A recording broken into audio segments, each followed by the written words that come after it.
Hi, everyone, and welcome to Writing for Your Life. This is our second Tuesdays writer discussion group. Thanks for joining us. This evening we have Vinita Hampton Wright, and we're going to be talking about navigating your interior life while writing. And Vinita is a person who is well known and highly respected within the spiritual writing arena.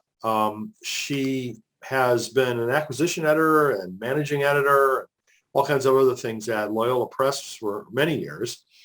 But she's written several books that if you have been following the Writing for Your Life blog, you'll see many excerpts from these books. And I just want to go through three of them.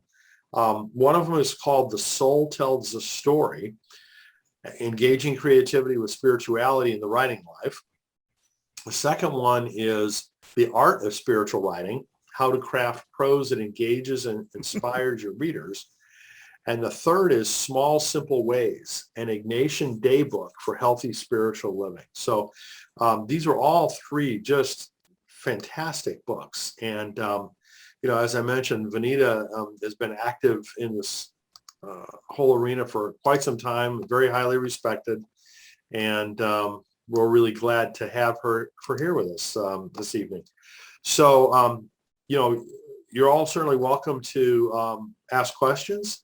You can do that either through the chat box, or you can raise your hand on the Zoom portal, or unmute your microphone and ask a question. Any of those are fine. Vinita did send me a handout, and I put a link to that in the chat box already. So if you click on that link, you'll get to see a copy of her handout. So with all that, Vinita, thanks so much. It's great to see you, and certainly appreciate you joining us. Oh, well, thank you. It's good to be here. The handout will have a lot of what I'm going to say, so you can take notes if you like, but I don't think it's really necessary. I mean, if you hear a phrase that really rings a bell with you and you want to write it down, that's fine, but you don't have to notate what I go through as I go through it, because you'll get that on the handout. And also, I'm going to do regular pauses for questions and comments because I really do want this to be kind of a gathering of wisdom of writers. It's not just me here. But I'll go ahead and get started. This navigating your interior life while writing.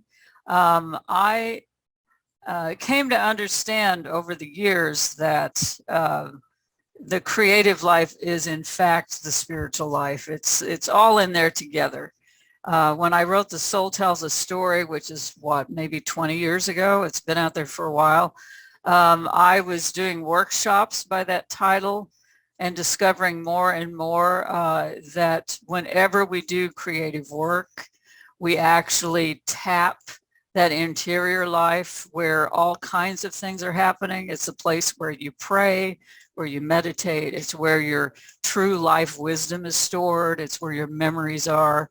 And so when you do creative work, you're pulling, it's like pulling out of a well. I've often used that metaphor. And so the person who writes cannot help but touch on spiritual matters. Even if you don't have a spiritual vocabulary, even if you don't consider yourself spiritual, you're still doing work of the soul. You're still doing spiritual work in that you are working with that creative genius that is yours, and that creativity is hooking into so many aspects of who you are. So I have known for a long time that writing, creative writing, and really any kind of writing you do, whether it's as a professional or as a hobby, if you work with your life through writing, if you process experience through writing, then that is going to get all hooked into your spiritual reality. So that's my premise. And I'm going to, a little preamble here. There are many advantages to the close connection between creative work and spiritual awareness and growth. And I'm just going to name two or three of them. Spiritual awareness will add depth to your writing. You won't just be able to write anything and say, oh, that's fine. Something deeper in you is going to assess it and say, is this true? Will it help someone? Is it meaningful? So, that spiritual awareness will add depth to your writing. Now, your writing will make your spirituality much more vivid and real and personal because you're becoming specific. When you write things down, you specify them in some way. You make them more concrete because you've given words to them. So that's how your writing actually helps your spirituality, helps you understand your spirituality in much more detail, I think. Now, spiritual awareness also adds wisdom to your writing. You may have noticed a few times when you wrote something you didn't know that you knew, but you knew it all the time. It's been bubbling around in your life for maybe decades, and one day you wrote it down and you think, I don't know where I learned that, but wow, that's true. That's real wisdom. So your spiritual awareness will add wisdom to your writing, and then writing will add experience to your wisdom. People may look at writers and say, well, they're always in their heads. Well, writers, as they grow in their craft, as they get better at it, they become much more, we really aren't just in our heads. What we're writing has to do with emotions. It has to do with the senses. It's a very sensual and tactile kind of work, writing. Even though you may not be handling something, you're writing about something in a way that people can imagine it, and it becomes very real to them. So writing will add that experience to your wisdom. When you write about something that's happened, then that event will enlighten the wisdom that you already have. It will bring those things together. Spirituality becomes a safe container for artistic exploration. One of the reasons I wrote The Soul Tells a Story years ago was that because I've always worked in religious publishing, so I was always around people who, they call themselves Christian writers or Christians who write, or however you want to put it. But at any rate, they were writing spirituality.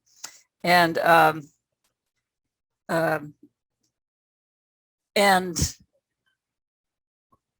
I would run into writers at workshops from time to time who were not that overtly spiritual. And what I noticed a couple of things. And one is that sometimes the most creative people, the people who are really delving into their writing and growing by leaps and bounds in their craft, they also were tapping into the spiritual realm of life. They were, in some cases, they may be tapping really hurtful memories from their past. They were, the writing is always going to, and I'll get into this in a minute, the writing is always going to bring up what's going on with you. Even if you're not writing about yourself, your life is going to be in there somewhere. And so I would meet really creative people who I thought were doing well at their craft, but they were not always doing so well with life, because their writing would bring up issues, and then they may or may not get help with those issues. When you have a spirituality, I think that creates just a natural container for all the kinds of things that bubble up in creative work. You have your prayer, you have a faith community, you have certain principles that help guide you when your creativity may be taking you to the margins of understanding. You're not sure what you're writing about yet, and it's very exciting, but you don't even know what to name things yet. So I would meet writers who were doing really good work, but I worried a little about them in other ways, because I thought, you're stirring up all kinds of stuff, and I'm not sure you're getting the care that you need. There needs to be some self-care while you're while your creativity is bringing up all of these deep things in your life. And then on the other side of things, I would meet people of faith who were afraid of their creativity, because creativity by its very nature will go to the boundaries of things, will push the margins of our understanding. Creativity is always asking questions. Creativity makes us uncomfortable because it's always asking us to expand our understanding, to go further, to let go and not worry about making sense of things every minute of every day. And there were people of faith who were trying to write, and their writing would get to a certain point, and then you could tell that they were putting a lid on something. And I realized, they know that they're tapping something very powerful here, and they're afraid of it. And so their creativity, they kind of short circuit their creativity because they don't want to go wherever it may be taking them. So that's when I began to think about, well, a healthy spirituality is a container for what creativity will stir up in us. And I may say a little more about that later. So are there any comments or questions at this point? Because I'm going to go into like 12 points now, and I'll stop every 3 or 4 points. But any comments or questions? One question I have, Vinita, you work with so many different writers, and you mentioned, some people kind of struggled with, the mix of their creativity and their faith and, really digging deep. Who were some of the ones that really did that well that you would say that you've worked with? Oh, well, I don't know so much about naming names. I do know that, well, I've worked with one spiritual director. Her name is Becky Eldridge. And it's been wonderful to watch her become freer and freer just to write the truth of her life as a mom of young kids. Oh goodness, over the years. I didn't ever work with Lauren Winner. I've known her for years, but I think she's one of those people that does have, that kind of container. And I think her writing was quite creative, especially for a given time. Another one, I can only remember people I've worked with recently. Right now, there's a woman, she actually works with people in Catholic churches on faith formation, and her name is Julianne Stantz. And so her mainly for faith formation kinds of material, but she's just written a wonderful book on Celtic spirituality that the creativity goes way beyond what I've seen in her previous books. It just had to do with passing on the faith. And I think one of the reasons the writing I thought it kind of exploded just in a good way, was that she was dealing with a part of her life that was just so bedrock. She grew up in Ireland. She had been immersed in the Celtic worldview all of her life. She's been a practicing Catholic for years. She works with faith formation. And it's just the combination of those things, her Celtic background, along with her strong faith, I think just made for a perfect writing environment. And she was able to just write beautifully. A book that really seemed to be kind of outside what she normally would write. But I don't know the personal lives of a lot of writers we know well, but I think you can tell when someone has kind of broken through that. People like the late Rachel Held Evans, her writing was an outgrowth of her spiritual struggle, but because she seemed unafraid to struggle with matters of faith, as well as matters of writing, I think it worked out well. But there's always some courage involved, no matter what the topic is. If you're really going to get down and do creative work, it requires a little courage, because you can't control the process. All you can do is just get better and better as a writer. So any other comments or questions? Yeah, Dorothy, you're muted.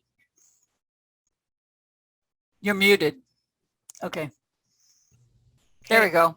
Yeah, it just seems to me that as I have written and I've done some poetry and some feature articles and so forth, that I don't know, I have a spirit of gratitude. It just seems like I wouldn't be able to do any of that without having the creativity coming from God. So Yeah. It's very much intertwined of your Oh, yeah. spirituality and your creativity. Yeah. Very much. Yeah. Okay, I'm going to head through these 12 points, and then in a few minutes, I'll pause again for anyone. So your creative work will lead you to yourself, to your true self, the self as God created you to be. Now, this rarely happens quickly or easily.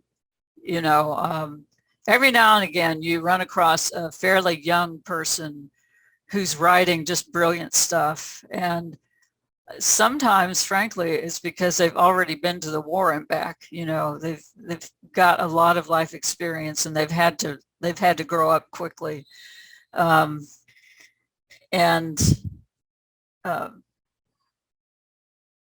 So I lost my train of thought there for a minute, but oh yeah, the creative work, you know, they came to themselves early in life because they had to. And so then when they take off on a creative path, often they've just, you know, it looks like it's happened quickly, but it's actually been, you know, a lifetime of formation. So how can you navigate through this interior world as you're writing? Because the goal is to navigate to the work that God is doing in you, and also you're kind of navigating in and out of that space, because you navigate in to be where the Holy Spirit is doing all this work, and then you navigate out to begin to express in some way what you know, or whatever good news you have for other people. So number one, I have assume that all writing is personal. And I know we say, well, not everything I write is personal, but it's still touched by your personal life. And it helps, I think, for every project you work on, whether it's something that someone's assigned you to do or asked you to do, or if it's something you just decided you wanted to do, it's always a good idea to ask, why this project, why me, and why now? There's a reason that a certain publisher or webmaster or whoever, there's a reason that they got in touch with you and said, could you write something on thus and so? There's a reason you came to mind. Or there's a reason that at this point in your life, you decided, I really need to write a group of poems about this. So there's always a personal aspect to writing, even if you're just writing an article for a newspaper. It's not about you at all. You still bring yourself to it. Number two, just assume that your personal life will influence your writing. I think sometimes, especially if we feel we don't have a very exciting life, don't have a very sexy life, don't have a very spiritual life, you know, maybe you're working just a regular job just to make ends meet. You've got a couple kids at home. Life is very busy and stressful, and you feel like, well, I just don't have that much to say. And I certainly don't want to say anything about who I really am, what I really look like on a normal day, or what's really happening around here, which is not much. It's just ordinary stuff. Well, that what you're living through turns into the wisdom that you write from. And although you may not have the energy when you're corralling 2 or 3 kids when they're growing up and just trying to get through the week, you may not have the energy to write loads about that, and you may not have much to say about it. You're just too tired. But eventually, the living you did in that period of time is going to lend you some wisdom that will end up somewhere in your writing, whether it's just personal journaling or, or it may be the wisdom you just discuss person to person with someone along the way. So your life will influence your writing. It should influence your writing, which means you should honor the life you have, not the life you wish you had. I don't think I'm alone in this, but as a writer of a few decades now, I struggled off and on over the years. I see someone who, maybe they married somebody wealthy, and so, she could just stay home and write all the time. She could write full time. And, I've had to support my writing habit with 9-to-5 jobs my whole life. And I would look at that person and say, wow, it must be nice. She can just make her own writing schedule. She doesn't have to worry about paying the bills. And, and I'd really have to deal with resentment in myself because I thought, I'm rejecting the life I have right now. That's essentially what I'm doing. I'm rejecting my life as it is. And I'm looking at someone else's life and said, I really want that life, but I'm stuck with this one. And the life that you live really does become wisdom for the writing that you do at some point. And because of that, as hard as it is, there are times when we really need to have the discipline, the spiritual discipline, to honor the life that we have, not the life that we wish we'd had or that we'd like to somehow get, that sort of thing. You really cannot reject yourself and reject your life and have much to say to anyone. It's just those things don't tend to go together really well. Anyway, I won't dwell on that. But so assume that your personal life will influence your writing. You cannot divide yourself into personal and creative compartments.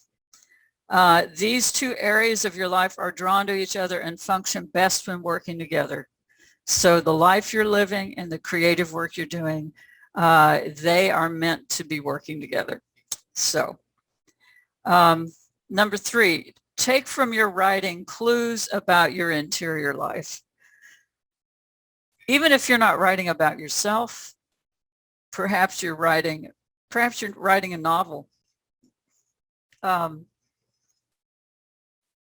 As you work on that, particularly when you're in the editing phase, when you're going through and really weighing the way you've said everything, looking at every sentence,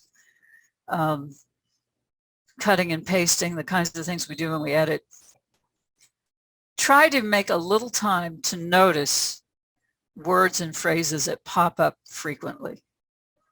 Sometimes those words and phrases are there because they're signals to something that's going on in your life. And perhaps that's something that it's time for you to look at. You will betray your true feelings in your writing without knowing it, by writing characters a certain way. I was on novel 4 before I realized that there always had to be there always had to be like an elderly lady, an elderly widow lady. I just naturally always had this in my stories, and it took me a while to see that that was a recurring thing. And so it was not a huge revelation, but it helped me understand that, I come from a family of women who were all widowed very early in life. And perhaps that was a fear I had. I don't know. But that widow would turn up in all my stories. And then once I saw it, then I could say, well, do I need a widow in this story, or is that just my impulse? Because that's kind of in the back of my mind right now. So notice things that may be pointing to something else. I'm going to give you a moment. Any questions or comments at this point? I know that you all have things to say too, and I'm always interested to hear what's going on with other writers. So I've said so far, assume that all writing is personal, assume that your personal life will influence your writing, and take from your writing clues about your life. So any comments or questions on that? Yeah, so as I mentioned before, feel free to, unmute your microphone and ask a question Yeah. or type something in the chat box, whatever you would like to Yep. do.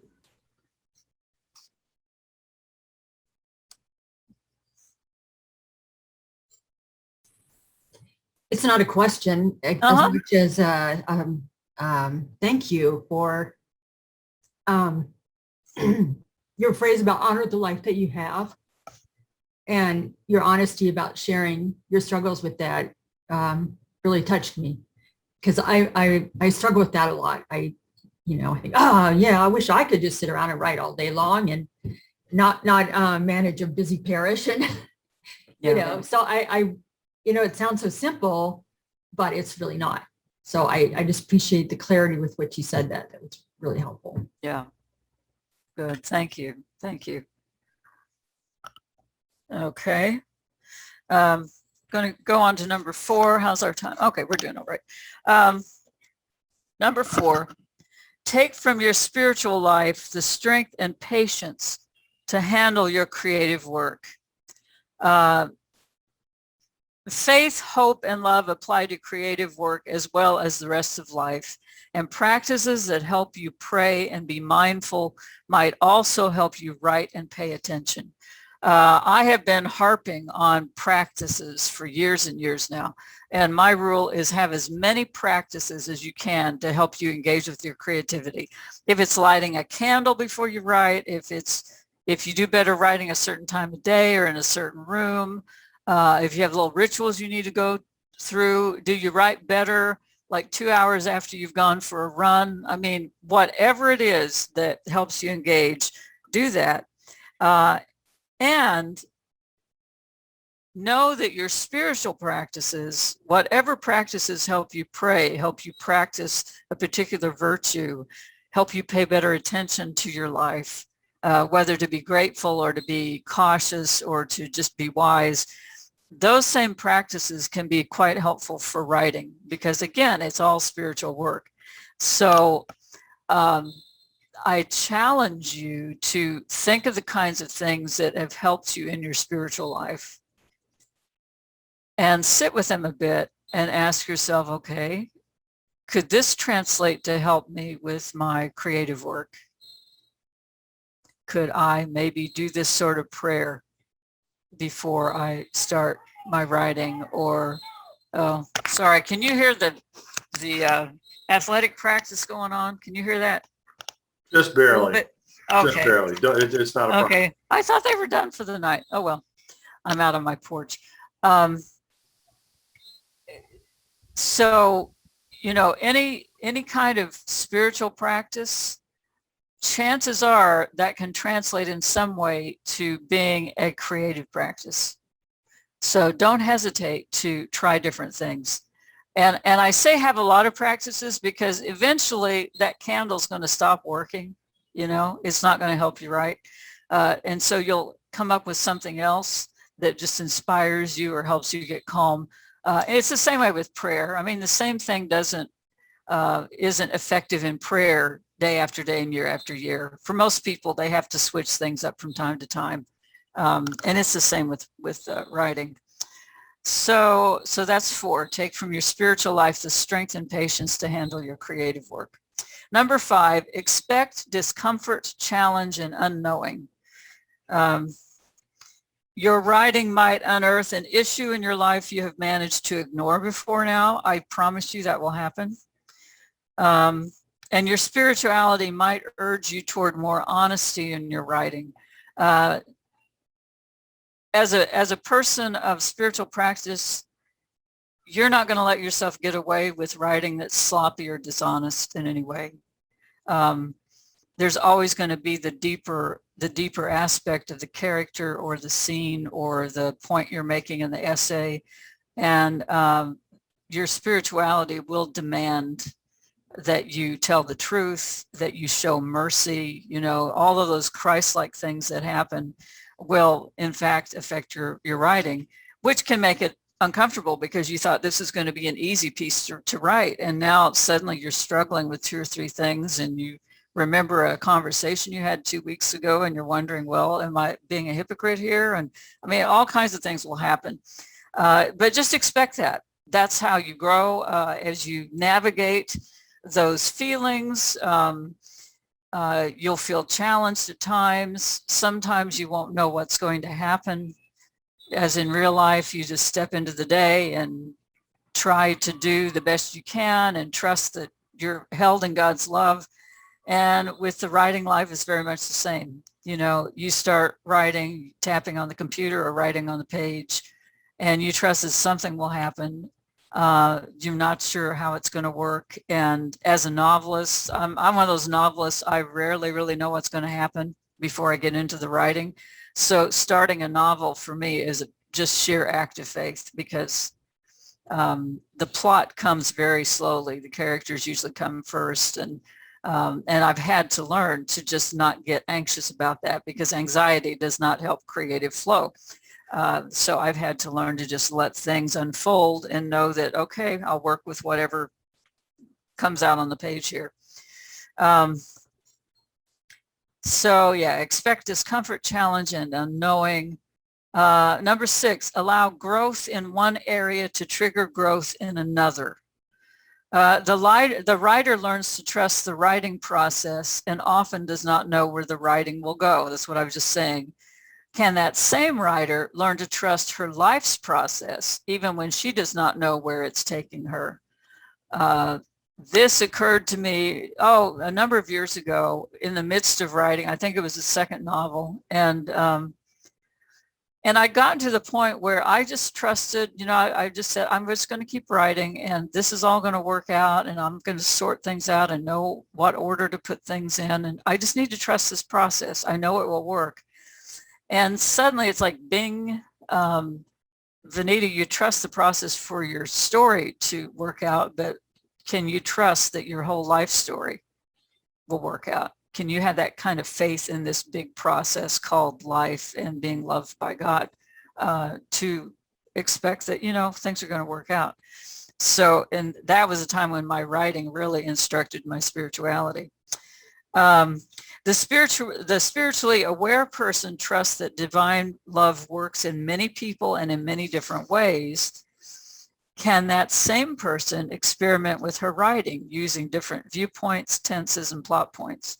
You go toward resistance and not away from it.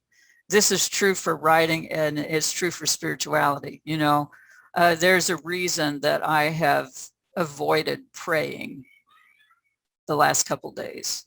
I need to stop and ask myself, okay, why are you avoiding this?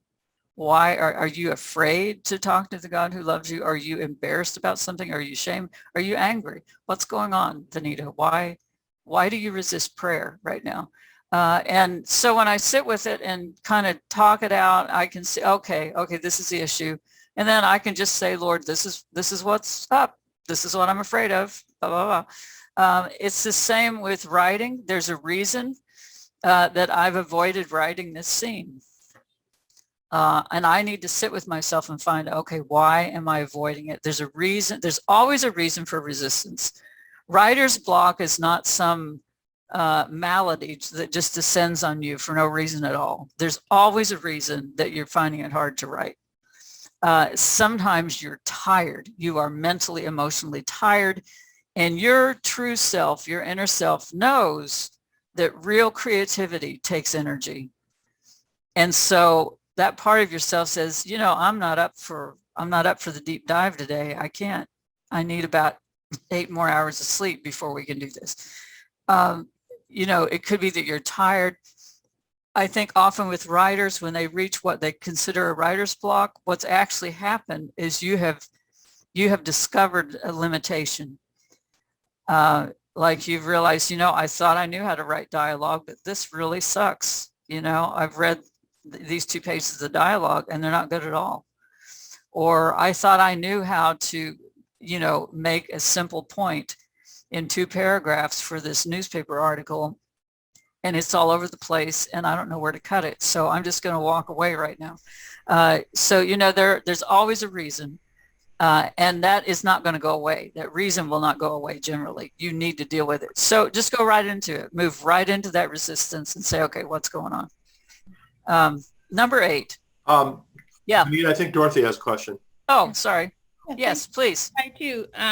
Well, I wondered, like, how do you differentiate between resisting and perhaps like sabotage, self-sabotage, that you're just not doing it and you don't realize it? Well, I think self-sabotage comes out of resistance. There's still something there that you're fighting. And so you're getting in your own way. Okay. Yeah. Yeah. I believe there's always a reason. And it's a rational, reasonable reason. There's something there. But for me, like if I get to a point in fiction writing and I realize, I've got loads of research to do because I'm swimming out here away from the edge of the pool. I don't know what I'm talking about. So I've got to stop writing and I need to go online and I really don't enjoy research. Some people love it. I don't. So I will find that it's been a few days and I haven't returned to that scene because guess what? I haven't done my research yet. And that's my resistance, Other times it's, you never know, but there's always a reason.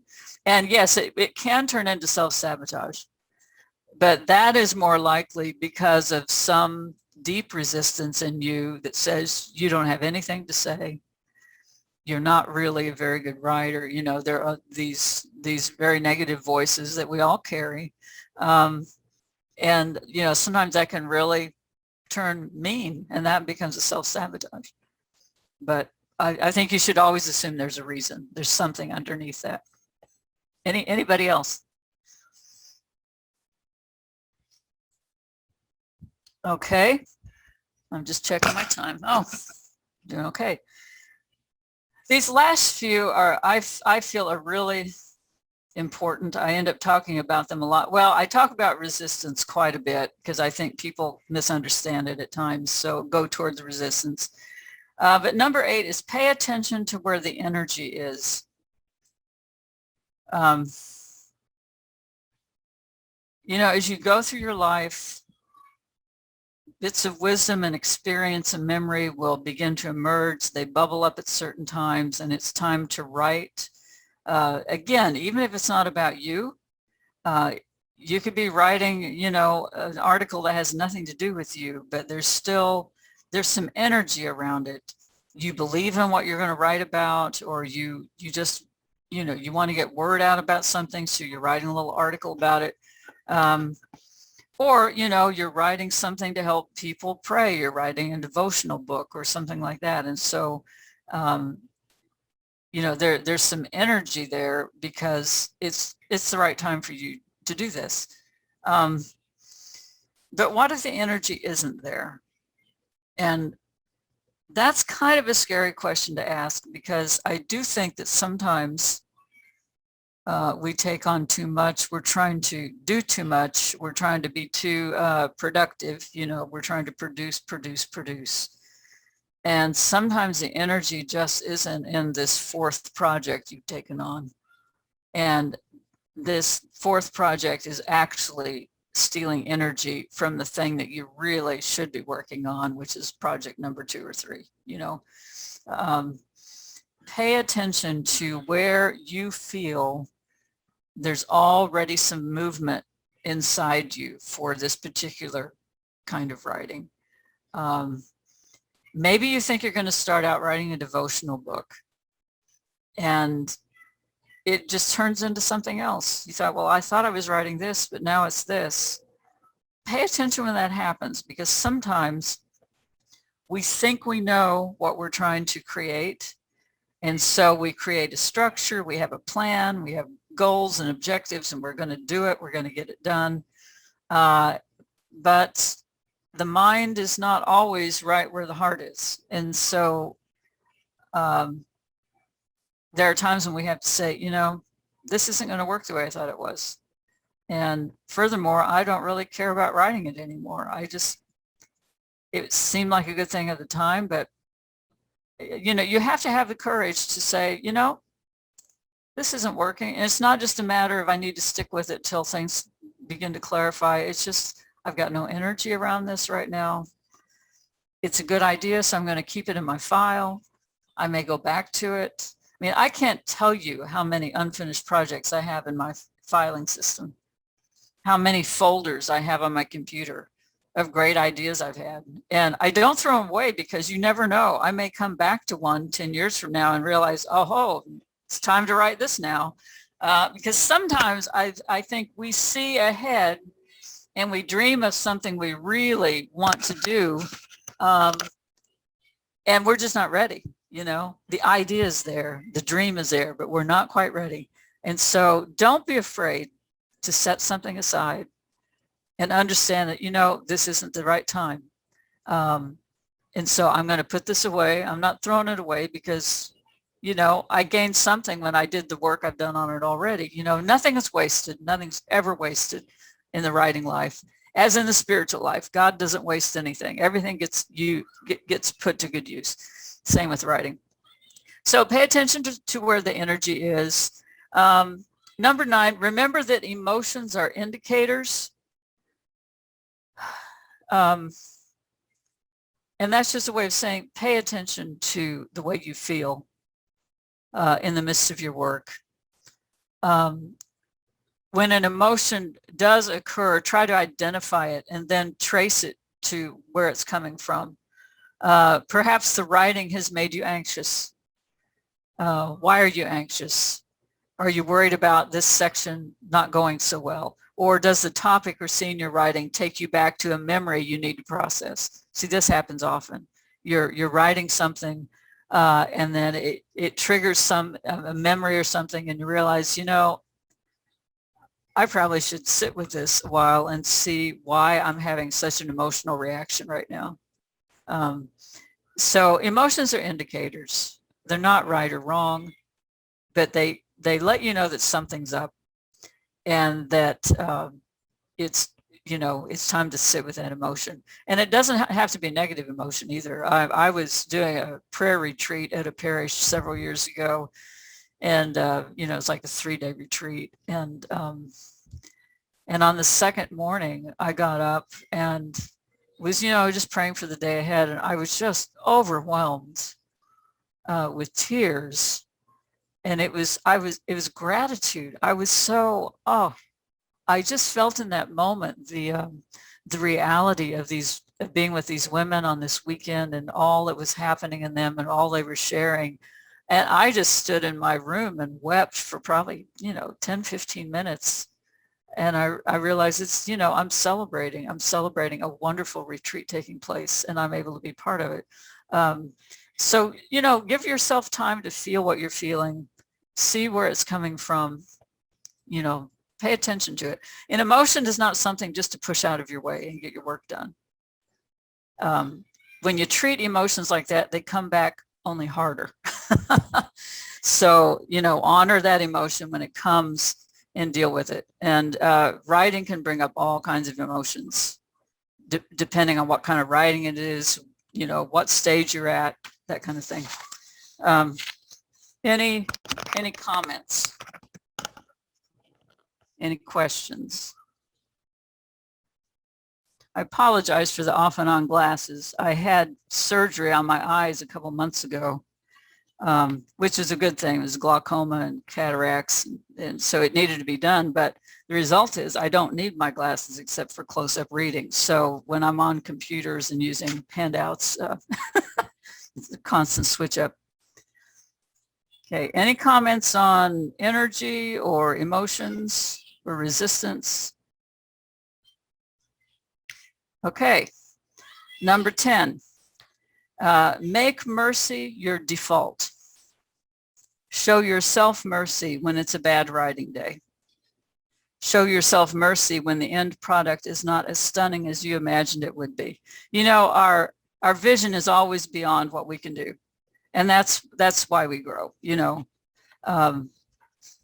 never going to be able to create something in the way you imagined it would be, partly because it's its own entity. A creative work kind of has a life of its own, so you're never going to completely control that anyway. But don't beat yourself up if it's not quite what you had expected it to be. You have to have mercy on yourself. Use mercy, and this is for any fiction writers listening to this, use mercy when writing your characters. This will ensure that you flesh them out and make them more complex than simply good or bad. Apply mercy to the topic of this essay, then you will have to consider other opinions. So mercy should be your default, whether it's working with a character. This character's done some really bad things. Am I just going to consider that character a bad person? And as an author, that's how I look at that person.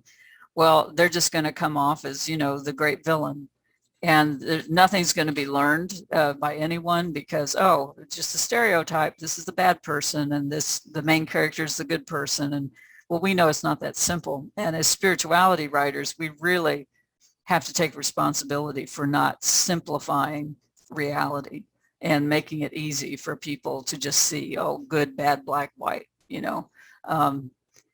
and so as a fiction writer, mercy will really figure into how you treat characters and how you flesh them out. But I can't stress enough, have mercy on yourself. We all have days when the writing is just, there's nothing happening. It doesn't work well, but because it's a practice and you just have to keep doing it. Have mercy on yourself when you're not as brilliant as you hoped you were, have mercy on yourself when you just haven't been able to get as much work done as you'd hoped. Now, true, we can all work on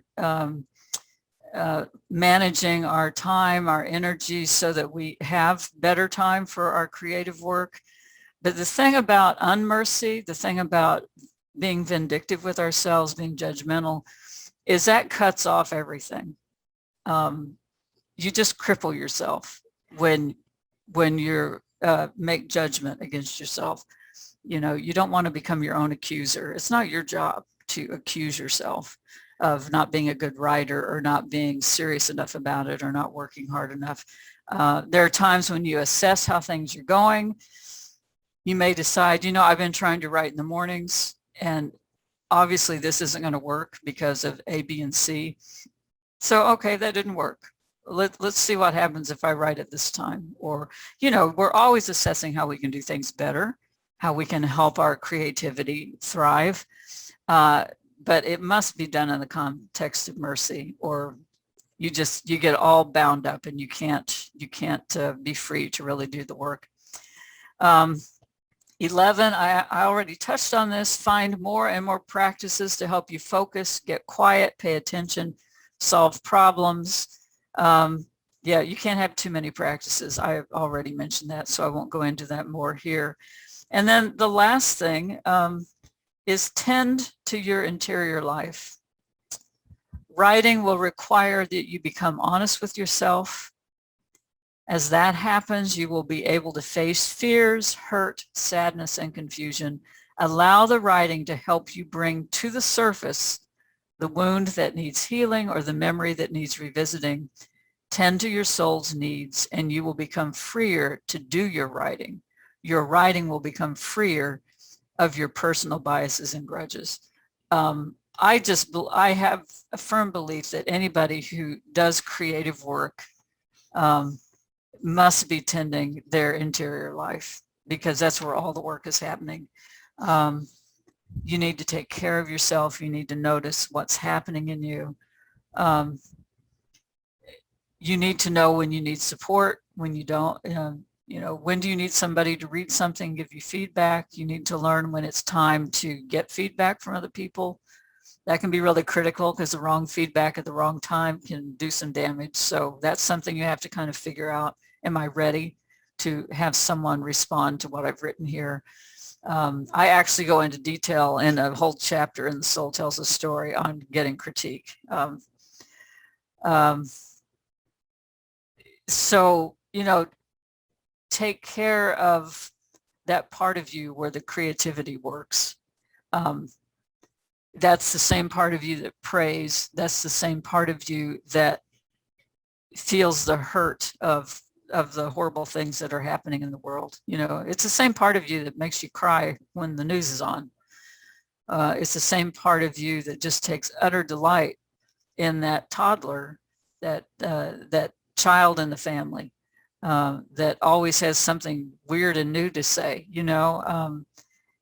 that interior, that very true part of you, that true you, is what is doing all this creative work. And you need to care for that true you. You need to, whatever your spiritual practice is, please don't give up on it for the sake of getting more writing done. Sometimes the heavier the writing schedule, the more prayer you need, because writing itself, any creative work, is quite taxing. And especially depending on what you're doing, if it's a creative work that's really prophetic, I'm thinking of sculptures and paintings and things that have been done by people of faith in years past, that they're challenging racism, or they're challenging the way we treat the homeless. There's just all kinds of creative works out there that ask a lot of us. Well, they ask a lot of the people who created them too. They not only ask a lot of us, they ask a lot of their creators, and your creative work will ask a lot of you.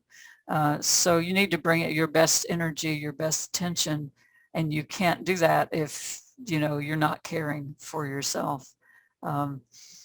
So I think I should stop there. It looks like we've got just a few more minutes. How are we doing, Brian? Just a couple more minutes. Yeah. 9:00 Eastern time anyway. Yeah. So, first of all, thanks very much, Vinita, for sharing all this information and also sharing, very personally. I think we all appreciate that. It's a topic that doesn't get discussed probably enough. I don't think, Yeah. Within at least, my own conferences. Yeah. But it's extremely important, I think, to bring out the power in a person's writing, because you can really tell when people do it well. Yeah. Yeah. And when they are writing well, it means they're doing that interior work. Exactly. And they do it in all different ways. It doesn't mean that every person who writes powerfully is praying before they sit down to write. There are all kinds of ways that you are attentive to your interior life. But I do think that one way or the other, people who are really good at their writing, they have learned that it's all of one piece, and they need to care for, if you care for one thing, you're caring for the other. So at the beginning of the hour, I mentioned, 3 of your books. And so if people want to learn more on this topic, where would you suggest that they go? Well, the book of mine that deals directly with this topic of self-care is The Soul Tells a Story. And that's still available, print on demand. You can get it through Amazon. Look around at what others have written too. A lot of books on writing, they do touch on this one way or the other.